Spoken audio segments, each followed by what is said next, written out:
नमस्कार मेरे प्यारे विद्यार्थियों, मैं राहुल जायसवाल एक बार फिर से आपको अपने YouTube चैनल पे स्वागत करता हूँ विजन दाऊदनगर से। आज जो हम लोग कॉन्सेप्ट सीखने जा रहे हैं वो प्रोबेबिलिटी का। हम लोग बर्नौली थ्योरम से कुछ क्वेश्चन न्यूमेरिकल सीखेंगे।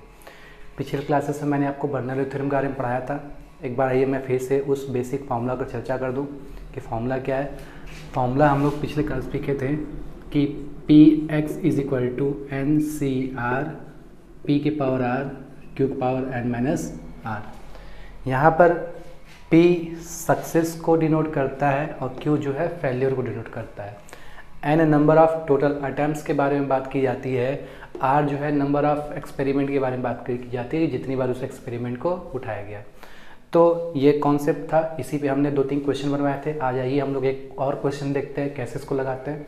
ठीक, तो क्वेश्चन हम लोग हटाते हैं इसको पहले ही फॉर्मूला। क्वेश्चन दिया हुआ है जैसा कि स्क्रीन पे आपको दिख रहा है कि एक बैग है जिसमें से 5 वाइट बॉल्स है, 7 रेड बॉल्स है एंड 8 ब्लैक बॉल्स है, जिसमें से एक एक करके 4 बार जो है टोटल गेंदें उठाई जाती है। एन की वैल्यू 4 दिया हुआ है। तो पूछा है कि भाई नन इज़ वाइट, मतलब कोई वाइट ना हो। दूसरा ऑल आर वाइट, सभी सफ़ेद हो। तीसरा ओनली 2 आर वाइट्स, केवल 2 सफ़ेद हो। तो आइए हम लोग डिस्कस करते हैं कि इस क्वेश्चन को सॉल्व कैसे करते हैं स्टेप बाय स्टेप। तो सबसे पहला काम हम क्या करते हैं कि बर्नौली थ्योरम से हम इसकी वैल्यू निकालते हैं। N C r p to the power r Q to the power n minus r. ठीक है, और आप समझ सकते हो इक्वेशन पहले हम लोग जनरेट करते हैं। एन की वैल्यू 4 दिया है, 4C R। आइए हम लोग P की वैल्यू सॉल्व करते हैं। तो हमें ध्यान रखिएगा कि केवल वाइट बॉल से मतलब है। तो वाइट बॉल की प्रोबेबिलिटी अगर आपको निकालनी हो तो आप देखो वाइट बॉल है कितना हमारे पास 5, और जबकि टोटल कितने गेंदे हैं 8, 7, 15, 5, 20। इसका मतलब ये है कि हमारे पास वाइट गेंदे अगर 5 है और टोटल जो है 20 गेंदे हैं, और वाइट बॉल्स निकालने की प्रोबेबिलिटी को हम लोग P से डिनोट करते हैं। तो इसका मतलब है कि 5 अपॉन क्या हो जाएगा 20। ये सॉल्व करोगे तो 1/4 आएगा। Q की वैल्यू निकालनी होगी तो 1-1/4 करोगे तो ये कितना हो जाएगा 3/4। उम्मीद करते हैं कि आपको ये चीज़ समझ में आई होगी कि भाई सफ़ेद गेंद की निकालने की प्रोबेबिलिटी अगर 1/4 है तो सफ़ेद गेंद न निकालने की प्रोबेबिलिटी क्या होगा 3/4 हो जाएगा।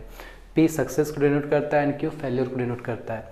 तो ये P और Q की वैल्यू अगर हम यहाँ पे रखें, P की वैल्यू दिया है 1/4 to the power R and Q the power value दिया है 3/4 to the power n minus R। इसको इक्वेशन फर्स्ट मानते हैं। चलिए अब हम लोग क्या करते हैं, वैल्यू निकाल स्टार्ट करते हैं। अगर पहले केस में कह रहा है कि नन इज़ वाइट, अगर कोई गेंद सफ़ेद नहीं हो तो इसका मतलब है R की वैल्यू क्या लेंगे हम 0 ले लेंगे। भाई कोई सफ़ेद नहीं है, इसका मतलब चारों अलग अलग होगा। R की वैल्यू अगर 0 होगा तो N की वैल्यू कितनी हो जाएगी 4। आइए सॉल्व करते हैं। तो हम यहाँ रखेंगे P0 की वैल्यू, आप देखिए इसको 4C0 into 1/4 to the power 0 into 3/4 to power 4 minus 0 की वैल्यू क्या हो जाएगा 4। 4C0 की वैल्यू 1 होती है, इसकी वैल्यू क्या हो जाएगी 1 हो जाएगी, इसकी भी वैल्यू 1 हो जाएगी, और इसकी वैल्यू कितनी हो जाएगी, इससे हमारा 3/4 रिजल्ट आ जाएगा। इसका मतलब पहले का जो आंसर होगा वो 3/4 टू द पावर कितना हो जाएगा जी 4 हो जाएगा।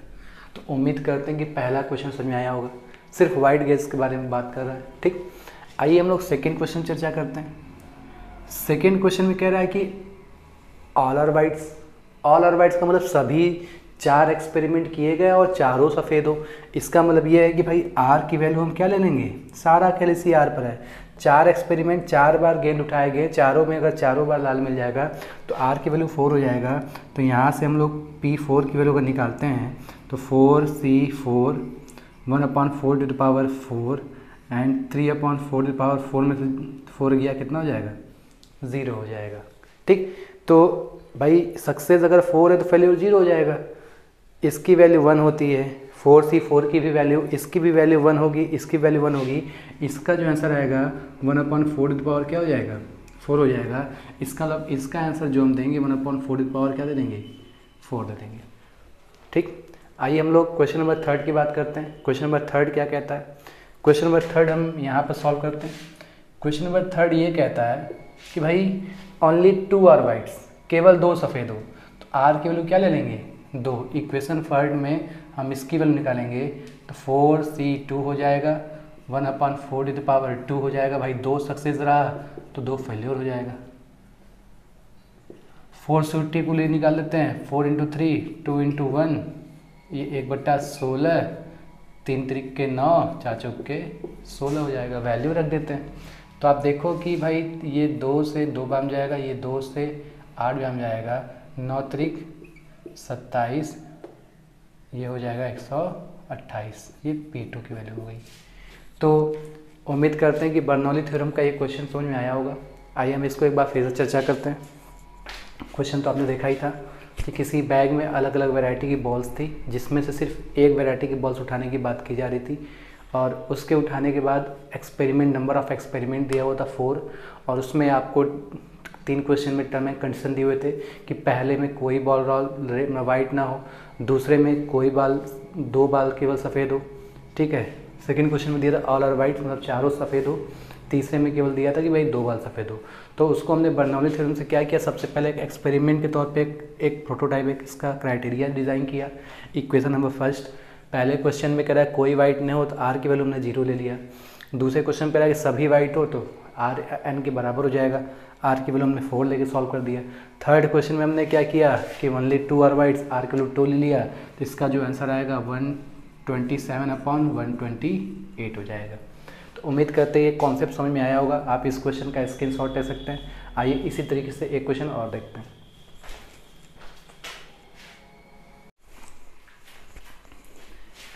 आइए मेरे प्यारे विद्यार्थियों, सेकंड क्वेश्चन भी हम लोग डिस्कस करते हैं। जैसा कि आप लोग कमेंट में लिखे थे सर कार्ड्स वाले क्वेश्चन बताइए, तो आइए हम लोग कार्ड्स वाले क्वेश्चन देखते हैं कि बर्नौली थ्योरम में कार्ड्स वाले क्वेश्चन सॉल्व कैसे होते हैं। तो इस क्वेश्चन में बच्चों दिया हुआ है कि किसी 52 ताश के गड्डी में से कोई 5 पत्ते निकाले गए हैं, 5 पत्ते निकाले गए हैं, और उसको रिप्लेसमेंट के साथ निकाला जाता है। रिप्लेसमेंट का मतलब ये है कि 5 पत्ती को जब बारी बारी से हम निकालेंगे तो वापस उसमें डाल देंगे। जब रिप्लेसमेंट की बात आती है तो जितने पत्ते होते हैं वो पत्तों की संख्या में कोई दिक्कत नहीं होता, कोई कमी नहीं होती। 52 पत्ते हैं तो 52 पत्ते ही रहेंगे, क्योंकि वापस पत्ते को जब डाल दिया जाता है। तो आइए इस क्वेश्चन में कह रहा है कि भाई 52 पत्तों में से कोई 5 पत्ता निकाल के बारी बारी से उसको वापस उसमें अगर डाल दिया जाता है तो प्रोबेबिलिटी ज्ञात करनी है कि पहला कि सभी 5 पत्ते जो निकाले गए उस स्पेड्स के हो। याद रखिएगा बर्नौली थ्योरम में एक साथ 2-2 कलर की बात नहीं होगी, सिर्फ एक पत्ते के बारे में या एक ही कलर के बॉल्स के बारे में बात होगी। सफलता के बारे में बात होता है, 2 पत्ते निकालने में सफलता की बात नहीं होती। अगर पासा है 6 आएगा तभी सफल होगी, नहीं तो बाकी 5 तरीके से आप असफल होगी। तो इसी तरीके से इसमें सिर्फ स्पेड के आने की बात हो रही है। तो अगर कह रहा है कि सभी 5 पत्ते स्पेड्स के हों, पहला कंडीशन। सेकेंड कह रहा है कि भाई केवल 3 स्पेड्स के हो। थर्ड कह रहा है कि भाई कोई स्पेड्स का ना हो। तो उम्मीद कर सकते हो कि अब आप इसको लगाने का टेक्निक भी मिल गया होगा, आप इस क्वेश्चन को सॉल्व भी कर सकते हो। तो सबसे पहले बात करते हैं कि 52 ताश के पत्तों में जो स्पेड के पत्ते होते हैं, हुक्म का जो पत्ता होता है वो 13 होता है, 13 होता है। 52 ताश के पत्तों में से 13 पत्तों की प्रोबेबिलिटी निकालनी होगी, तो 13/52 होगा, और 13/52 को जब छोटा करोगे तो 1/4 हो जाएगा। तो इसका मतलब ये है कि P की वैल्यू जब हमको निकालनी होगी, P की वैल्यू हम लोग जब यहाँ निकालते हैं तो हम इसको लिखेंगे 13/52, इसको छोटा करो तो 1/4। Q की वैल्यू जब निकालनी होती है तो 1/4 घटाते हैं तो 3/4 हो जाता है, और N की वैल्यू कितना दिया है, 5 बार उठाया तो 5 ले लेंगे। तो उम्मीद करते हैं ये कॉन्सेप्ट आपको समझ में आया होगा। अब ये अगर समझ में आ गया तो सॉल्व करते हैं। भाई सभी 5 पत्ते स्पेड्स के हो, तो सबसे पहले हम इसको सेट करते हैं। भाई Px की वैल्यू निकालनी है तो एक इक्वेशन बनाते हैं, 5CR, P की वैल्यू 1/4r, Q की वैल्यू जो है 3/4 5 - r। इक्वेशन फर्स्ट मान लेते हैं। चलो हम लोग पहले क्वेश्चन को सॉल्व करने की कोशिश करते हैं। आप समझ सकते हो कि सभी 5 पत्ते निकाले गए और 5 स्पेड्स के हो, तो r की वैल्यू कितनी हो जाएगी, 5 ले लेंगे हम। r की वैल्यू 5 ले लेंगे और P5 की वैल्यू हम लोग सॉल्व करने की कोशिश करते हैं। तो आप देखो कि क्या रिजल्ट आएगा, 5C5 1/4 पर 5 में सफल हो गया तो असफल होने के चांस क्या हो जाएंगे, 0 हो जाएंगे। इसकी वैल्यू 1, इसकी वैल्यू कितनी हो जाएगी, डायरेक्ट 1/4 हो जाएगा। तो पहले का आंसर जो आएगा हमारा 1/4 हो जाएगा। तो हमको लगता है कि आपको ये क्वेश्चन समझ में आ गया होगा। इसी तरीके से सेकंड की बात करते हैं। सेकंड क्वेश्चन में r की वैल्यू आप खुद जज कर सकते हो, ओनली 3 स्पेड्स। r की वैल्यू आप क्या कर लो, 3 ले लो, इसी में रख दो, देखो क्या आंसर आता है 5C3 1 टू द पावर। अगर 3 बार सक्सेस हो गए 5 बार में से तो फेल होने के चांस कितने हैं? 2 बार है। 5C3 की वैल्यू सॉल्व करोगे तो 5 4 3 3 2 1। इस 5 को 3 बार घटते क्रम में लिखते हैं और 3 को भी घटते क्रम में लिख देते हैं, और इसको वैसे ही लिख दो। इसको हम लिख सकते हैं 1/4 to the power 3 3/4 to the power 2। Calculate कर लीजिएगा। तो देखो ये 3 से 3 गया, 2 से ये 2 बन जाएगा, तो जो हमारा यहाँ रिज़ल्ट आएगा, इसका जो आंसर आएगा वो 10 ले लेंगे, और इसको आप 1 to the power 3 and 3 to the power 4 to the power 2। कभी कभी बुक में यही आंसर देता है, कभी कभी कहता है कि इसको सॉल्व करो। और क्वेश्चन नंबर जो 3 है, तीसरा वाला, यह आपका होमवर्क है, आप इसको बना सकते हो। थर्ड वाले में नन आर स्प्रेड होने का मतलब ये है कि आर की वैल्यू क्या ले लेंगे हम? 0। तो जब आर की वैल्यू 0 लेंगे तो 1/4 की वैल्यू 0 हो जाएगी। डायरेक्ट सॉल्व करते हैं, देखो डायरेक्ट आंसर लेंगे, इसका सीधे आंसर लिख दो। अब बिना पेंच वाले सॉल्व करो। अगर आर की वैल्यू 0 लेंगे तो 5C0 की वैल्यू 1, 1/4 की वैल्यू भी के पावर 0 लेंगे तो ये भी 1 हो जाएगा, और आर की वैल्यू 0 है तो सीधी सी बात है कि इसका आंसर 3/4 की पावर क्या हो जाएगा? 5 हो जाएगा। भाई 5 बार अनसक्सेस रहे। ठीक, तो ये था हमारा बर्नौली थ्योरम के क्वेश्चंस, और क्वेश्चन काफ़ी आसान होता है। आपके बुक में जितने भी क्वेश्चन दिए होंगे उसको बनाइएगा। नहीं आता तो आप हमें हमारे व्हाट्सएप पे इसको शेयर कर सकते हो, हमको टाइम मिले तो मैं क्वेश्चन को सॉल्व करके आपको बताता हूँ। आइए हम लोग कुछ अब एक अलग तरीके से कुछ नया कॉन्सेप्ट सीखते हैं बर्नौली थ्योरम के अगले चैप्टर में बढ़ते हैं।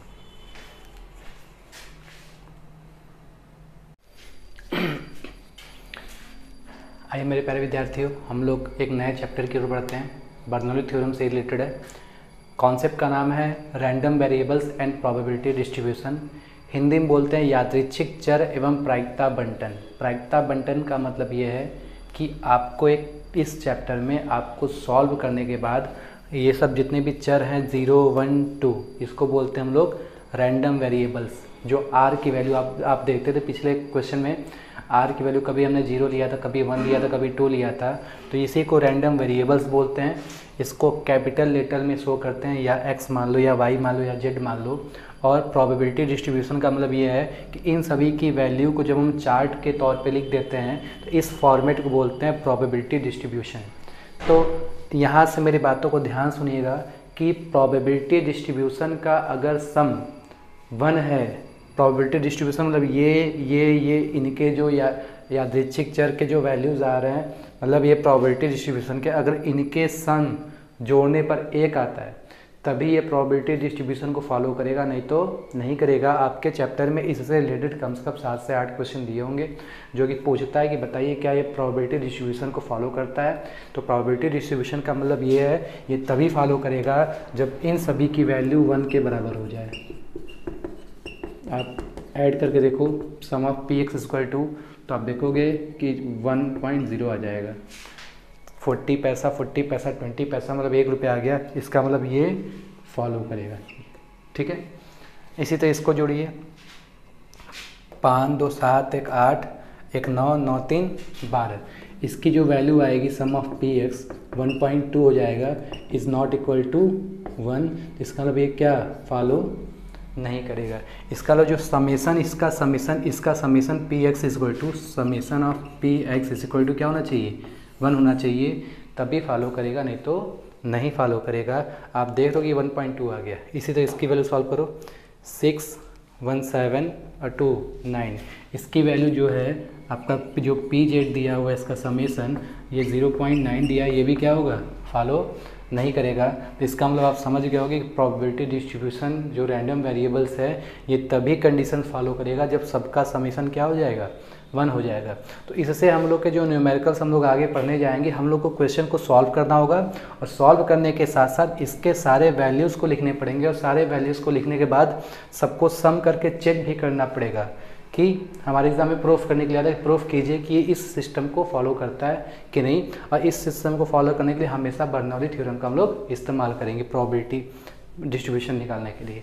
तो उम्मीद करते हैं कॉन्सेप्ट समझ में आ गया होगा। बस मैं यही बताना चाह रहा था कि इसकी वैल्यू हमेशा समेसन क्या होना चाहिए? 1 होना चाहिए। अगर 1 नहीं होता है तो ये फॉलो नहीं करता है। आइए हम इससे रिलेटेड कोई एक क्वेश्चन देखते हैं।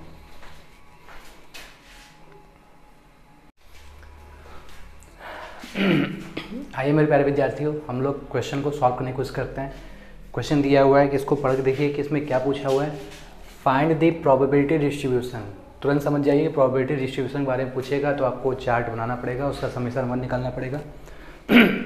Find the probability distribution of the number of heads when 3 coins are tossed. Number of head के बारे में पूछा है और 3 बार इसको टॉस किया गया है। तो सब जब 3 बार टॉस किया गया होगा, तो जब सिक्कों के बारे में होता है तो भाई सिक्के को जब 3 बार उछालोगे तो इसके प्रोबेबिलिटी डिस्ट्रीब्यूशन कितने आएंगे। आपको ने पढ़ाया था कि probability distribution number of NS जो आएगा वो टू द पावर क्या होता है जी, जितनी बार उछालते हो 3 बार, तो इसके कितने प्रोबेबिलिटी आपके कितने सम बनेंगे, 8 इसके सैंपल स्पेस बनेंगे। आप सबको बनाते हैं। हेड हेड हेड हो सकता है, हेड हेड टेल हो सकता है, हेड टेल हेड हो सकता है, टेल टेल हेड हेड हो सकता है। 4 कंडीशन हो गए। ऐसे ही हम अब टेल को सॉल्व करते हैं। टेल टेल टेल हो सकता है, टेल टेल हेड हो सकता है, टेल हेड टेल हो सकता है, और आपका फिर यहाँ पर क्या हो जाएगा, हेड टेल टेल हो सकता है। तो यहाँ पर कितने कंडीशन बन गए, 1 2 3 4 5 6 7 8 हो गए। इसका एनएस की वैल्यू कितनी है, यहाँ पर 8 है। तो पूछा है probability distribution when 3 of number of getting hits. तो ध्यान रखिएगा, हम पहला फॉर्मूला जानते हैं बर्नौली थ्योरम से, NCR पी पे R Q to power n minus R. तो किसी सिक्के को जब उछालना है तो नंबर ऑफ हेड की प्रोबेबिलिटी निकालनी है। तो सिक्कों में हेड की प्रोबेबिलिटी कितनी आती है, 1/2 आती है, और टेल की प्रोबेबिलिटी कितनी आती है, 1/2 आती है। तो आइए हम लोग इसको सॉल्व करते हैं। यहाँ पर हम P की वैल्यू निकालते हैं। भाई अगर हेड आने, सिक्के में केवल 2 ही चीज़ें, या तो हेड या तो टेल। हेड आने की प्रोबेबिलिटी भी 1/2 होगी, टेल आने की भी प्रोबेबिलिटी क्या होगी, 1/2 हो जाएगी। और आप देखो कि इसमें नंबर ऑफ एक्सपेरिमेंट कितना दिया है ना, 3 बार दिया है। तो n की वैल्यू क्या होगा, 3 हो जाएगा। तो आइए इसमें रखते हैं 3CR P to the power R Q to the power 3 minus R हो जाएगा। इसको हम लोग इक्वेशन फर्स्ट मान लेते हैं। अब हम बात करते हैं कि अगर सिक्के को हम 3 बार उछालें तो क्या क्या केसेस बन सकता है। हेड पाना है, हो सकता है कि भाई हेड ना आए, भाई हेड पाना है, हो सकता है हेड ना आए, हो सकता है कि 1 बार हेड आए, हो सकता है कि 2 बार हेड आए, हो सकता है कि हमारा 3 बार हेड आए। अब हम क्या करेंगे, बारी बारी से R की वैल्यू 0 लेंगे, R की वैल्यू 1 लेंगे, R की वैल्यू 2 लेंगे और R की वैल्यू 3 लेंगे। हम इसको पूरा करेंगे, सॉल्व करेंगे। सॉल्व करने से फिर उसके बाद जो हमारा सिस्टम आएगा उसका हम लोग प्रोबेबिलिटी डिस्ट्रीब्यूशन निकालते हैं। तो चलिए हम लोग स्टेप बाय स्टेप सॉल्व करते हैं। सबसे पहला हम लोग क्या करेंगे, R की वैल्यू 0 लेंगे, तो हम R0 वैल्यू निकालते हैं। तो सॉल्व करते हैं, 3C0 1/2 the power 0 1/2 the power 3, इसकी वैल्यू 1, इसकी वैल्यू 1, तो ये 1/8 हो गया। ठीक, चलिए एकदम आराम से सॉल्व करते हैं। अगर हम R की वैल्यू 1 ले लें, 3C1 1/2 the power 1 1/2 the power 2, 3C1 की वैल्यू 3 हो जाएगा। आप इसको सॉल्व करोगे तो भी इसकी वैल्यू 3/8 आ जाएगा। इसी तरीके से हम लोग थर्ड केस पे सॉल्व करते हैं, बहुत आसान है। अगर 2 लेते हैं तो 3C2 को सॉल्व करेंगे, तो अगर 2 बार सक्सेस हुए तो 1 बार क्या होगे, फेल हो जाओगे। इसकी वैल्यू भी 1/8 आएगा। 3C2 को अगर हम सॉल्व करें यहाँ पर, तो 3 × 2/2 × 1 कट पिट के भी इसका आंसर क्या हो जाएगा, 3 हो जाएगा। इसका मतलब यहाँ से भी हमारा आंसर कितना आएगा, 3/8 हो जाएगा। इसी तरीके से हम लोग यहाँ पर सॉल्व करते हैं फोर्थ केस। अगर हम R की वैल्यू क्या ले लें, 3 ले लें, तो P3 की वैल्यू हम लोग यहाँ पर, P3 की वैल्यू हम लोग यहाँ सॉल्व करते हैं ना, जगह नहीं है। चौथा सोल्यूशन, P3 की वैल्यू निकालेंगे, 3C3 1 to the power 3, 1 upon to the power 0। आप देखोगे इसकी वैल्यू 1, इसकी वैल्यू 1, तो इसकी वैल्यू कितनी हो जाएगी 1/8। चलो अब प्रॉबिलिटी डिस्ट्रीब्यूशन बनाते हैं। मेन मुद्दा ये है, इसी पे आपको नंबर मिलेगा। यहाँ x ले लिया और यहाँ क्या ले लिया हमने, px ले लिया। तो देखिए हमें क्या क्या वैल्यू दिया है, रैंडम वेरिएबल में 0, 1, 2 और 3 ले लिए। इसकी वैल्यू 1/8, 3/8, 3/8 और 1/8 हो गया। आप सबका सम करोगे तो px का जो समेशन आएगा वो क्या आएगा, 1 आएगा। देखो सबका बेस 8 है, 3 3 6 1 7 1 8, 8/8 कितना होता है 1। तो आपके एग्ज़ाम में इसको चेक और वेरीफाई करने के लिए आता है और काफ़ी शानदार एग्जाम्पल रहा। जब भी प्रोबेबिलिटी डिस्ट्रीब्यूशन निकालना हो, जितने नंबर ऑफ केस दिए होते हैं वहीं 0 1 2 3, अगर यहाँ पर 4 की बात होता है तो 0 1 2 3 4 लेके चलते हैं। तो ये बनाने की कोई ज़रूरत भी नहीं थी, ये मैंने आपको समझा दिया था। NS की इस 8 की कोई मतलब नहीं है भाई। हेड पाना है, हो सकता है हेड एकदम ना आए, हो सकता है हेड एक बार आए, हो सकता है हेड 2 बार आए, हो सकता है हेड 3 बार आए। और हेड और टेल की प्रोबेबिलिटी 1/2 होती है। सक्सेस अगर 1/2 लिए तो फेल्योर भी 1/2 होगी। टोटल 3 एक्सपेरिमेंट किए गए हैं। आर की वैल्यू हमने कहाँ तक लिया, 0 1 2 3 सबकी सॉल्व कर दी। ठीक है,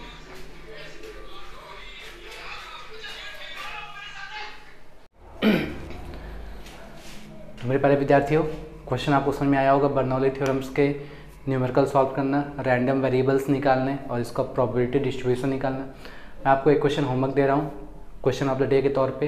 और पिछले क्वेश्चन को जो मैं आपको सॉल्व करने के लिए दिया था वो भी, उसका मैं आंसर बता देता हूँ। कौन कौन बच्चों ने पहले सॉल्व किया मैं उसका नाम भी लेता हूँ। ठीक है, थैंक यू।